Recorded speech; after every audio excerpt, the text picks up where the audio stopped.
Bonjour, bienvenue sur 1, 2, 3 Stop. Cette vidéo s'adresse à ceux qui veulent connaître les nouvelles fonctionnalités d'iOS 17.4. Alors, il n'y a pas de grands événements dans cette mise à jour, si ce n'est la partie e-message et CarPlay. Il y a des petites mises à jour, comme sur la partie podcast, où vous allez avoir une transcription donc, du texte qui est entendu. Vous allez voir aussi de la reconnaissance musicale, ça peut être utile. Il y a aussi sur la partie, et ça je l'ai oublié, c'est aussi une mise à jour importante, c'est donc sur la partie de l'Apple Store. Maintenant vous allez pouvoir installer des applications qui viennent donc de stores annexes à Apple, de stores qui sont indépendants même de Apple, et donc vous allez pouvoir avoir plus de liberté et les développeurs ne seront pas forcés de rémunérer Apple. Donc ça c'est un petit point important.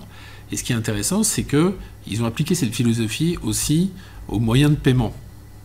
C'est-à-dire que maintenant, vous allez avoir des options de paiement alternatives. Ça va se développer au fil de l'année.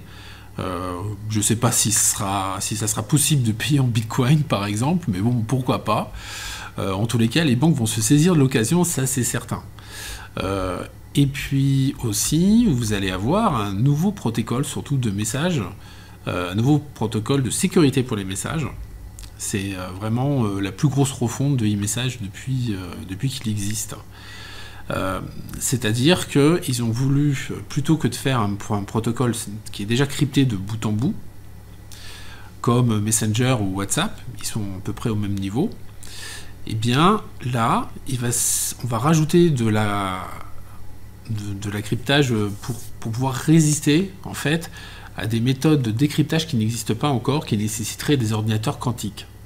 C'est-à-dire que l'idée, c'est de protéger les utilisateurs contre la possibilité à des hackers ou à des agences gouvernementales de pouvoir stocker les messages cryptés.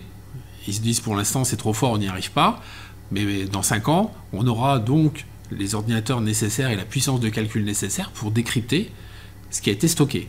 Et alors là, par exemple, si vous avez des opposants, eh bien, tous les messages qui seraient hostiles au gouvernement seraient découverts. Et là, problème pour eux. Donc, c'est un plus pour certaines personnes, pas pour les gens au quotidien, mais bon, c'est qui peut le plus, peut le mieux, pourquoi pas. Alors, à titre comparatif, par exemple, Skype et WeChat, normalement, sont supposés non cryptés, et donc ça correspond au niveau 0. Messenger et WhatsApp, ça serait niveau 1, et là, on atteindrait donc le niveau 2, donc un niveau au-dessus, avec un protocole qui s'appelle, ça s'invente pas, PQXDH. Bon, un nom un peu compliqué. Voilà, et donc le protocole, ça s'appelle IPQ3, si ceux d'entre vous que ça intéresse d'aller chercher sur le net, c'est un peu compliqué hein, quand même. J'ai regardé, ça s'adresse quand même à des spécialistes ces histoires, mais en tous les cas c'est un niveau de protection qui évolue dans le temps et au niveau de la conversation, c'est-à-dire que au mieux ils arriveraient à avoir un morceau de la conversation et donc pas faire le lien avec ce qui est au-dessus, en dessous. Voilà, donc c'est aussi des méthodes de cryptage utilisées dans Signal ou Proton pour ceux que ça intéresse. Et par contre, pour que ça soit mis en place, ça va se faire au fil de l'année, pour que ça soit mis en place, il faut que les iPhones avec lesquels vous communiquez soient aussi en iOS 14.4. La WatchOS, il faut qu'elle soit en 10.4 si vous avez une WatchOS avec vous. Et concernant donc le macOS, c'est 14.4. Voilà. Donc ça, c'est des petites choses aussi à savoir. Il faut que ça soit l'ensemble de la chaîne qui soit à jour, hein, sinon ça ne va pas marcher.